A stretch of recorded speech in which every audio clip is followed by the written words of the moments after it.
You are Locked On Ole Miss, your daily podcast on the Ole Miss Rebels. Part of the Locked On Podcast Network, your team every day. Thanks for making the Locked On Ole Miss podcast your first listen every day. We're free and available wherever you get your podcast, including YouTube. We're part of the Locked On Podcast Network, your team every single day. Hello, I am Stephen Willis, host of the Locked On Ole Miss podcast, and I'm joined by Tom Vanderford for his weekly segment on all things Ole Miss sports. Just so everybody knows, our meet and greet in the Jackson area is tentatively scheduled for July 2nd. Time and location, we'll put that out at a little bit later date. Stewart's Cajun Dill Pickles will be there, and a whole lot of Locked On Ole Miss people will be there in attendance as well. Anyway, Tommy, how you doing, buddy? Man, I'm doing great. Yeah, you were talking to me before we got on the air about how much you like your new job. Oh man, I love it. I love it. I get treated so well. I'm thrilled. Well, that's good, because that's all you can hope for, is that you like where you're working, because if not, it turns into a chore pretty quick. Exactly.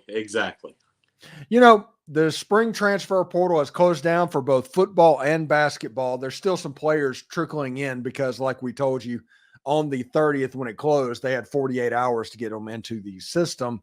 But Ole Miss relatively survived what's going on. Nobody that was in the too deep depth chart transferred out. I think that this spring transfer portal went about as good as can be expected, and it was probably the reason for the kinder, gentler spring and the crazy spring games that they had. Oh, I agree. We've talked about this ad nauseum, but the fact that Lane was an NFL coach, I think he learned a lot. And we weren't gonna. I had a relative of mine's a big Alabama fan. He goes, "How come y'all didn't have your game in pads?" I'm like, "Hey, dude, it's really not necessary." It's always vanilla, and somebody could have got hurt, and it's just not worth doing that. So, the somebody could have gotten hurt thing, I can't do that. They always say that because in the 7-on-7 game, somebody could have popped an ACL just as that's easily. True. That's true. So the getting hurt thing, the way they go through and overly protect things, that's not really an excuse. I think the whole thing was about the transfer portal. I said on the show earlier in the week that Ole Miss's roster is Kathy Ireland. It is in a position to where you are a 6 or a 7 and you landed Kathy Ireland, and you're scared to death that she is going to have a girls' night and realize that she's with a 6 or 7. So that's the reason Ole Miss did these spring practices the way they did, because they're so scared to death of messing up this roster. That's a good point. I was scared to death that the roster would get messed up as well. So I'm glad that we got through the spring basically unscathed. Yeah, nobody in the too deep left. And when you look at it, now we're done with the removal. There's nobody that's going to leave the roster as where it sits for Ole Miss right now. We know what the season's going to look like as far as the people that were already on the team 3 weeks ago. Now we are in the acquisition phase of the transfer portal window, and the whole month of May will basically be that. Today I did a video about how Isaiah Hamilton from Houston has Ole Miss in his top 4. Nobody knew about Isaiah Hamilton until Thursday when I did a video on him, and all of a sudden he's popping up everywhere. But he is a guy that's been recruited by Michigan, by Alabama, by Missouri. This is one of the top players that's a cornerback in the transfer portal. Ole Miss needs to get him on campus. If that happens, I think they'll be in a good shape. And I'm a fan of Ole Miss recruiting cornerbacks. What position has your attention? I know a lot of people say we have plenty of running backs, but I would like one more, a big bruiser type. I think. So thumper. We'll see what happens there. And as far as that, just give me give me another corner, like you said. I had thought that the kid from Michigan was going to be a good DB, but he obviously just wasn't a fit. He didn't crack the 2 deep. So we probably need another corner. And you know me, I'd love to have one more offensive lineman and one more defensive lineman. They offered a wide receiver from Iowa, which just makes me snicker thinking about. Yeah. The big uglies just, I don't know. They just, the receiver from Iowa. Yeah. Yeah. I'm like, well, he's probably hasn't caught a ball in 2 or 3 years. He's a true freshman and he hasn't caught a ball. They redshirted him. And I think it's funny. It's like he could be a senior and not have caught a pass, and that's perfectly fine for what they do. Exactly. So you never know. We've talked about this and beat it to death, but I think Lane is always looking at the portal, just like free agency, looking at how can I make my roster better? Yeah, always. He always wants a better player, and there's no such thing as, you might look at the wide receiver room and you're like, we're good enough. Why are we recruiting wide receivers? And it's like, well, Lane doesn't think we're good enough in 2025 and beyond.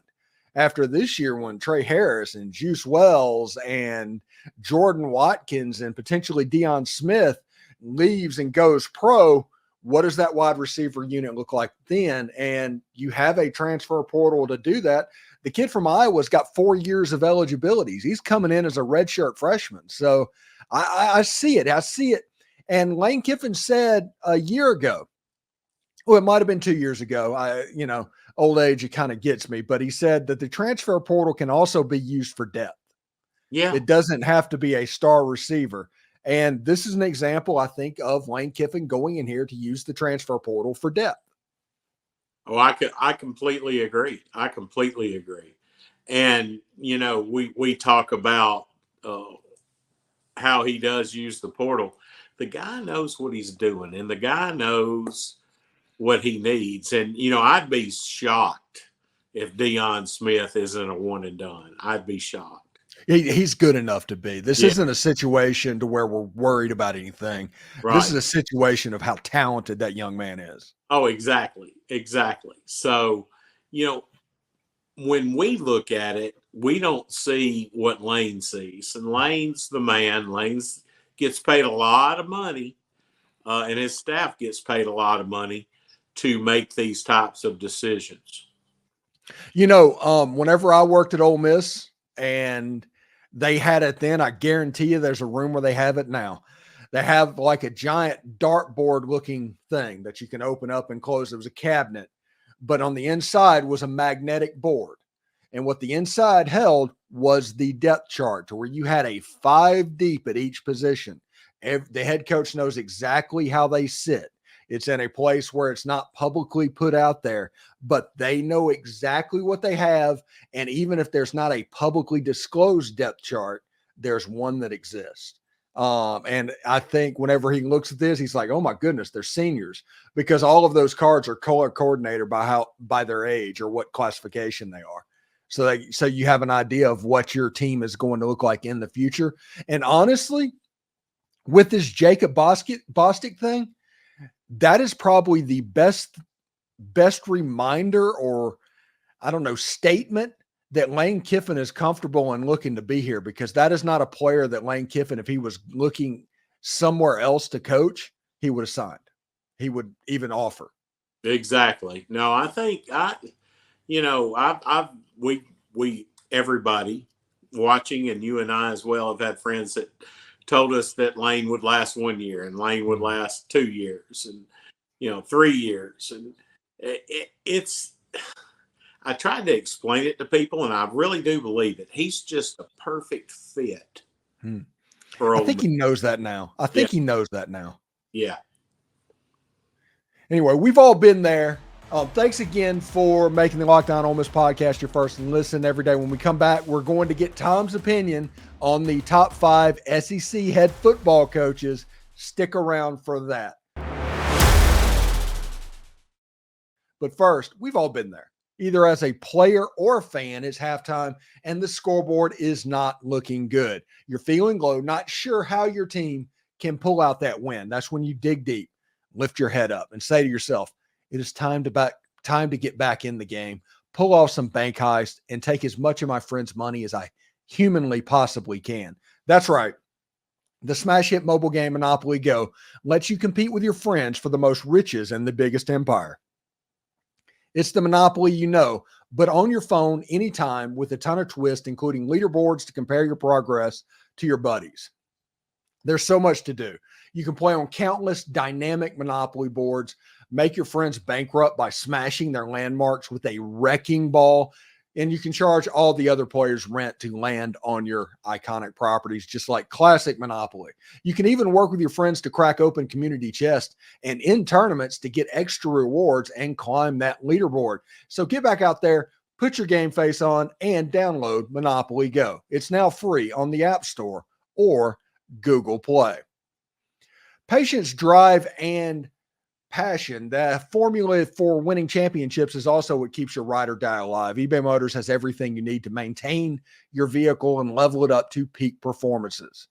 They have superchargers, roof racks, exhaust kits, LED headlights, and more. Whether you're into speed, power, or style, eBay Motors has got you covered. And with over 122 million parts for your number one ride or die, you'll always find exactly what you're looking for. And with eBay's guaranteed fit, your parts guaranteed to fit your ride every time or your money back. Because with eBay Motors, you're burning rubber, not cash. With all the parts you need at the prices you want, it's easy to make your car the MVP and bring home huge wins.